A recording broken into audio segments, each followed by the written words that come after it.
I literally quit Alan Wake 2 after playing for around 14 hours, and I really tried to connect with the game. After listening so much of positive reviews, I thought the game is going to be really good, but it's not. Rating of Alan Wake 2 on Metacritic is 89 given by the critics and 87 given by the users. And you can see all the great 9 and 10 biased score by the critics on this page. Overrated as in my opinion. Enemy has given 100 score and he has written, Alan Wake 2 isn't just the best horror game we have seen in years, it's one of the best games, period. Oh my god. Though its emphasis on exploration may progress a little too slowly for some, its unsettling presentation and jaw-dropping graphics make it one of the most ambitious titles we have seen to date. Don't miss it. I am giving it 100, bro. Come on. He's not talking about the negative things, he's only talking about the positive things because he want to give 10 by 10 because he's being biased, because Alan Wake 2 is his favorite game. What?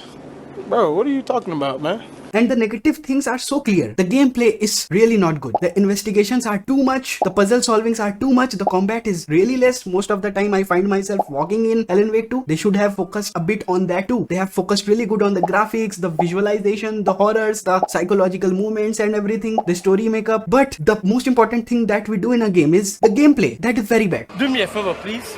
Get out of here. Get out of here, man.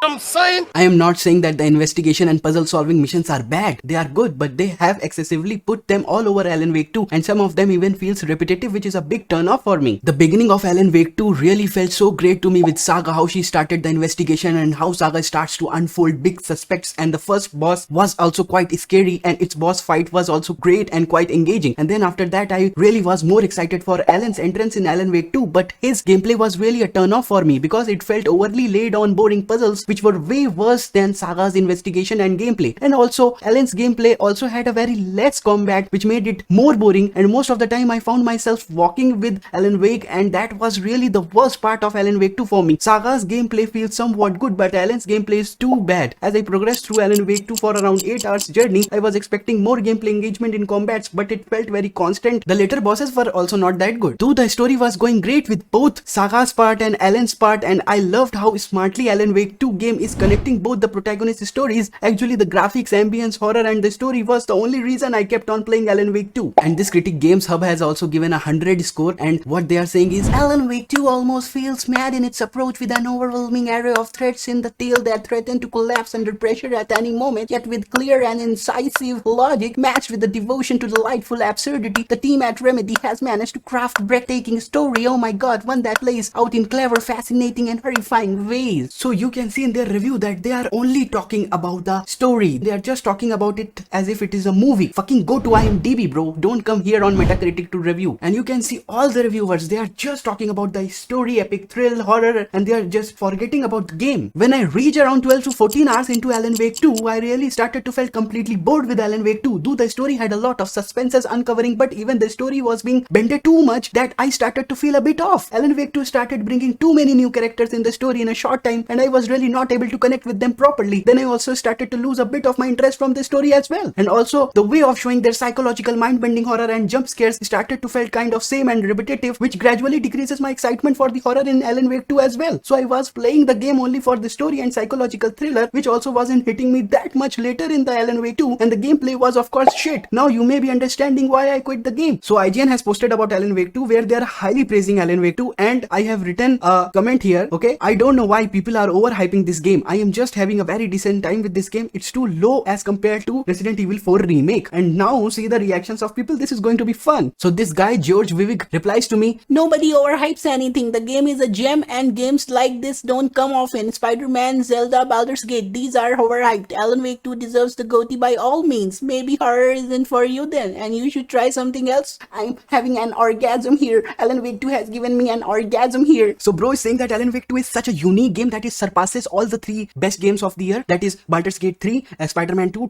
Legends of Zelda, Tears of the Kingdom. Just because it is a unique game, it has a different kind of psychological horror, so it's my favorite game, so it's going to be the game of the year. Bro, come on, just listen to yourself. Alan Wake 2 is a unique game. It's a different kind of game. I totally understand that, but in its genre, is it perfect? There are a lot of negative points that I have already given in this video, but I can't take out mistakes in Baldur's Gate 3. I can't take mistakes on Spider-Man 2. In which genre it has been made, right? Are you trying to understand me, bro? And Legends of Zelda, Tears of the Kingdom I haven't played, so I would not comment. And you are talking about that I don't play horror games. I have played all Resident Evil games and I can easily say that I really enjoyed all of them. And you are talking about the horror, I wasn't even much scared in Alan Wake 2. That is not a real scary game. It's just a psychological thriller. The horror is less, I would say, because only in the first boss and in the I think the fourth, fifth boss, which was Cynthia, I got really only scared. Other than that, I literally never got much scared in the game. If you want to play the real horror games, play Resident Evil 7 Biohazard. Bro, after playing that, you will know what does real horror feels like. I've also played games like The Evil Within and Control, and those games were far more engaging than Alan Wake 2. The Evil Within has a really good combats, really good upgrades, really good horror, really good suspense. Everything was in there in both the parts. And in Control game also, they have really worked on the suspense, the thrill, as well as on the combats. So the overall engagement in the game was way more as compared to Alan Wake 2. And the boss fights in both of these games is way fucking more awesome than the bosses in Alan Wake 2. That's for sure. Alan Wake 2 has really worked hard on some specific things and they are good, but they have missed their opportunity to work on other things. That is why Alan Wake 2 is not up to its mark with the Control game and the Evil Within. See, I totally understand that Alan Wake 2 is really a unique game and they have provided us something unique to play after a long time, and I really wanted to love this game. This game somewhat gave me a feeling of Resident Evil 2 remake and I really wanted to enjoy it, but Alan Wake 2 really somewhat doesn't reach up to the mark. And the worst part is that people are overhyping it because these kind of games come rarely. But this rareness and uniqueness doesn't give Alan Wake 2 the liberty to be overhyped and given a straight 10. You know, 10 is for the games which are really perfect, like The Last of Us series, Red Dead Redemption 2, Elden Ring, Baldur's Gate 3. Alan Wake 2 is nowhere near perfect, but I would give it that it's a unique game and it gives you a different kind of experience. And I will also complete Alan Wake 2 as it is worth completing, and I am curious to unfold all its suspenses and horror. Yeah, baby.